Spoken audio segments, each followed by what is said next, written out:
36.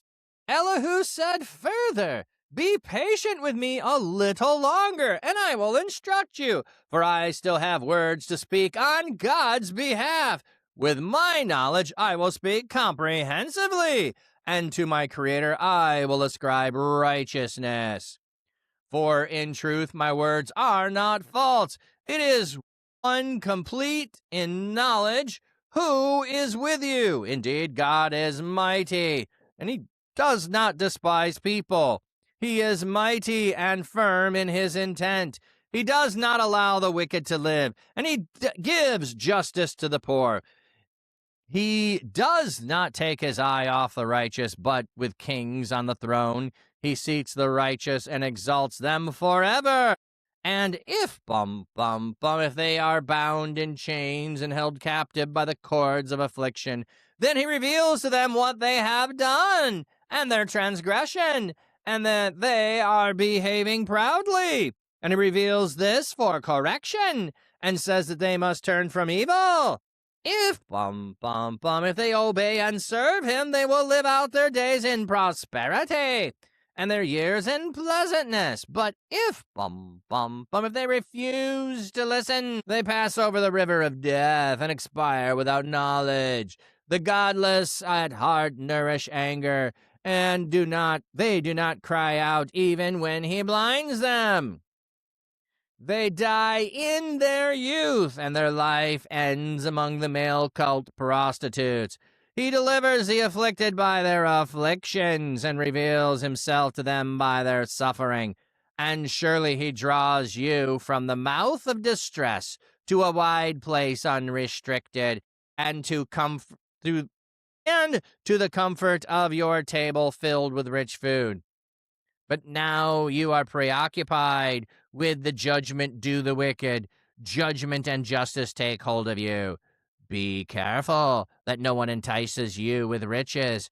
Do not let a bribe turn you aside. Would your wealth sustain you, so that you would not be in distress? Even all your mighty efforts, do not long for the cover of night to drag people away from their homes. Take heed! Do not turn to evil, for because of this you have been tested by affliction.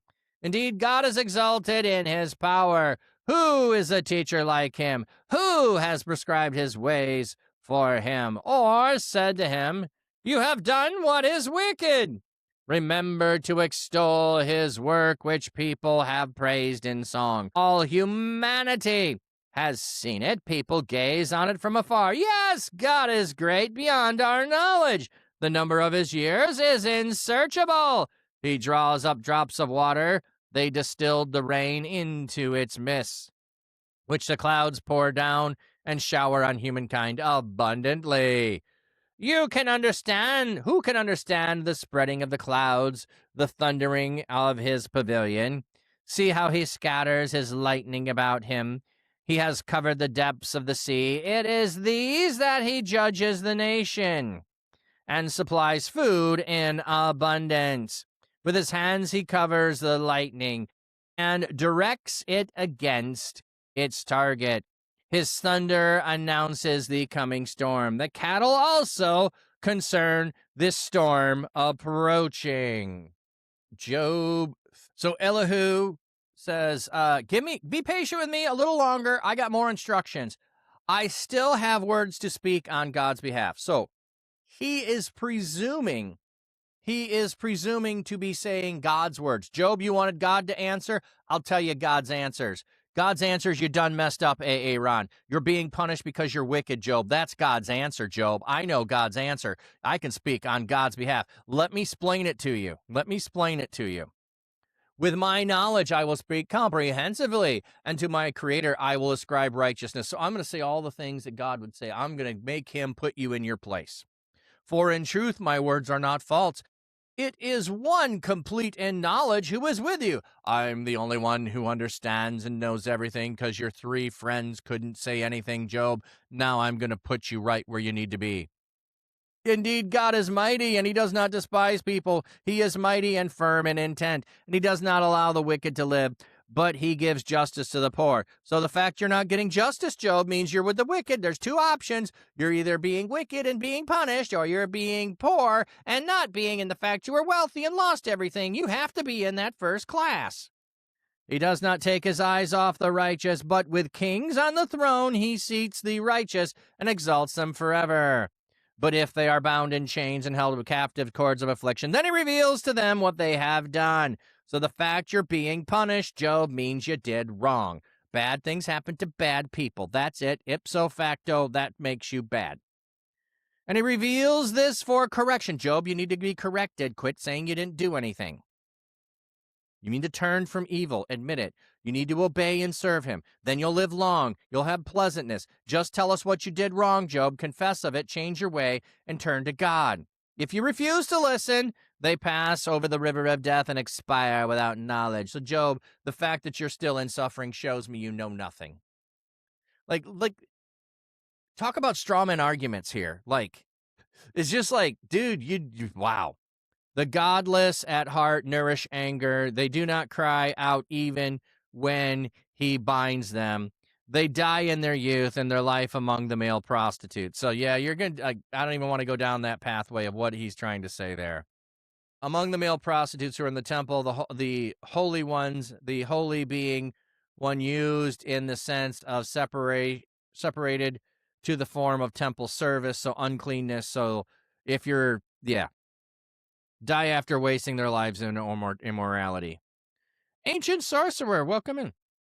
And surely he drew you from the mouth of distress to the wide place, unrestricted, and to the comfort of your table filled with rich food. So yeah, he certainly took you from that, because you were wicked, Job. And now you're preoccupied with the judgment due the wicked. Judgment and justice take hold of you. Fact of what's happening is proof that you did wrong. So, if we want to go to some of the logic here of the Inquisition, if we put you in, and I don't know all the stuff they actually did, but if we put you in water and you drown, you were innocent. But if you don't drown, you're wicked, so we have to kill you if you survive. That kind of logic is just what it's like, okay. Would your wealth sustain you so that you would not be in distress, even all your mighty efforts? Do not long for the cover of night to drag people away. So you're still wanting to go do evil deeds. That's really what it's after, Job. You want to get back to doing your evil. Yes, the witch test, exactly. Something along those lines of testing if someone's a witch.